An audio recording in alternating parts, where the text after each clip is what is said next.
Hello ಗೆಳೆಯರೆ, ಎಲ್ರಿಗೂ ನಮಸ್ಕಾರ. ಈ ವಿಡಿಯೋದಲ್ಲಿ ನಾವು 2020ರಲ್ಲಿ ನಡೆದ UPSC ಕನ್ನಡ ಮೇನ್ಸ್ ಆಪ್ಷನಲ್ ಪೇಪರನ್ನು ನೋಡೋಣ ಬನ್ನಿ. ಮೊದಲ ಪ್ರಶ್ನೆ, ಭಾಷೆಯ ಸಾಮಾನ್ಯ ಲಕ್ಷಣಗಳು.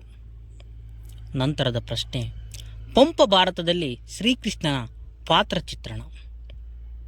ನಂತರ ಮಧ್ಯಕಾಲೀನ ಕನ್ನಡ ಕಾವ್ಯಗಳಲ್ಲಿ ಅಕ್ಕ ಮಹಾದೇವಿ. ಬಸವಣ್ಣನವರ ವಚನಗಳಲ್ಲಿ ಭಕ್ತಿಯ ಸ್ವರೂಪ. ನಂತರದ ಪ್ರಶ್ನೆ, ಬಂಡಾಯ ಸಾಹಿತ್ಯದ ತಾತ್ವಿಕ ನೆಲೆಗಳು. ನಂತರದ ಪ್ರಶ್ನೆ, ಕನ್ನಡ ಭಾಷೆಯಲ್ಲಿ ಕಂಡುಬರುವ ಧ್ವನಿ ಬದಲಾವಣೆಗಳನ್ನು ಚಾರಿತ್ರಿಕವಾಗಿ ಗುರುತಿಸಿ. ನಂತರ ಪಂಪ ಮಹಾಕವಿ ಚಿತ್ರಿಸಿರುವ ಕರ್ಣನ ಪಾತ್ರವನ್ನು ಕುರಿತು ವಿವೇಚಿಸಿ. ನಂತರದ ಪ್ರಶ್ನೆ, ಜನ್ನ ಕವಿಯ ಯಶೋಧರ ಚರಿತೆ ಕಾವ್ಯದ ರತಿವಿರತಿ ಆಶಯವನ್ನು ಕುರಿತು ಚರ್ಚಿಸಿ.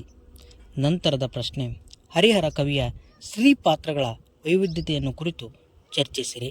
ನಂತರ ಮುಂದುವರೆದು ಕನ್ನಡದ ಉಪಭಾಷೆಗಳನ್ನು ವಿವರಿಸಿ. ರನ್ನ ಕವಿಯು ಸಿಂಹಾವಲೋಕನ ಕಥಾತಂತ್ರವನ್ನು ಹೇಗೆ ಬೆಳೆಸಿದ್ದಾನೆ ವಿವರಿಸಿ. ಕುಮಾರವ್ಯಾಸ ಭಕ್ತಿ ಕವಿ ಎಂಬ ಹೇಳಿಕೆಯನ್ನು ವಿಶ್ಲೇಷಿಸಿ. ನವೋದಯ ಸಾಹಿತ್ಯದಲ್ಲಿ ಕಂಡುಬರುವ ನಿಸರ್ಗ ಪ್ರೀತಿಯನ್ನು ಕುರಿತಂತೆ ಬರೆಯಿರಿ. ನಂತರ ಮುಂದುವರೆದ ಭಾಗ ನೋಡುವುದಾದರೆ, ಕನ್ನಡ ಭಾಷೆಯ ಮೇಲಿನ ಅನ್ಯ ಭಾಷೆ ಪ್ರಭಾವವನ್ನು ಉದಾಹರಣೆಗಳೊಂದಿಗೆ ವಿವರಿಸಿ. ಭರತೇಶ ವೈಭವ ಕಾವ್ಯದಲ್ಲಿನ ಯೋಗ ಭೋಗದ ತೊಡಕನ್ನು ವಿಮರ್ಶಿಸಿ. ಪುರಾತನ ಕೀರ್ತನೆಗಳಲ್ಲಿ ವ್ಯಕ್ತವಾಗುವ ಮಾನವನ ಡಂಬಾಚಾರಗಳ ಕಟುಟೀಕೆಯನ್ನು ಪರಿಶೀಲಿಸಿ. ದಲಿತ ಬಂಡಾಯ ಸಾಹಿತ್ಯದ ಕಥೆಗಳನ್ನು ಕುರಿತು ಬರೆಯಿರಿ. ನಂತರ ಕಾವ್ಯಕ್ಕೆ ಅಲಂಕಾರಗಳ ಅಗತ್ಯತೆ. ನಂತರದ ಪ್ರಶ್ನೆ, ಸ್ತ್ರೀವಾದಿ ವಿಮರ್ಶೆಯ ಪರಿಕಲ್ಪನೆಗಳು. ನಂತರದ ಪ್ರಶ್ನೆ, ಮಧ್ಯಕಾಲೀನ ಕನ್ನಡ ಕಾವ್ಯ ಮತ್ತು ಗಮಕ. ಹರಿಶ್ಚಂದ್ರ ರಾಘವಾಂಕನ ಹರಿಶ್ಚಂದ್ರ ಪಾತ್ರ ಚಿತ್ರಣ. ಕನ್ನಡ ಸಾಹಿತ್ಯದ ಮೇಲೆ ಜೈನ ಧರ್ಮದ ಪ್ರಭಾವ. ಭರತನ ರಸಸಿದ್ಧಾಂತವನ್ನು ವಿಮರ್ಶಿಸಿ.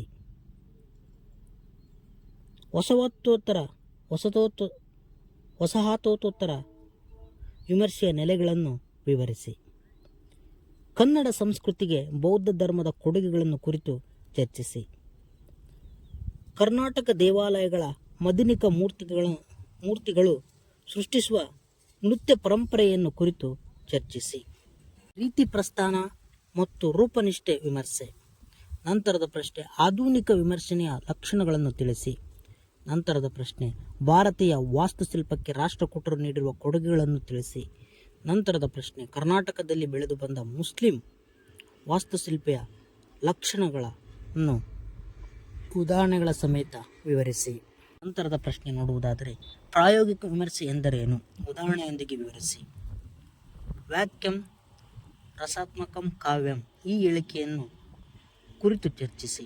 ವಚನ ಸಾಹಿತ್ಯದ ಸಾಮಾಜಿಕ ಕಳಕಳಿಯ ವಿವಿಧ ನೆಲೆಗಳನ್ನು ತಿಳಿಸಿ. ಬಾದಾಮಿ ಚಾಳುಕ್ಯರ ವಾಸ್ತುಶಿಲ್ಪದ ವೈಶಿಷ್ಟ್ಯಗಳನ್ನು ಪರಿಚಯಿಸಿ.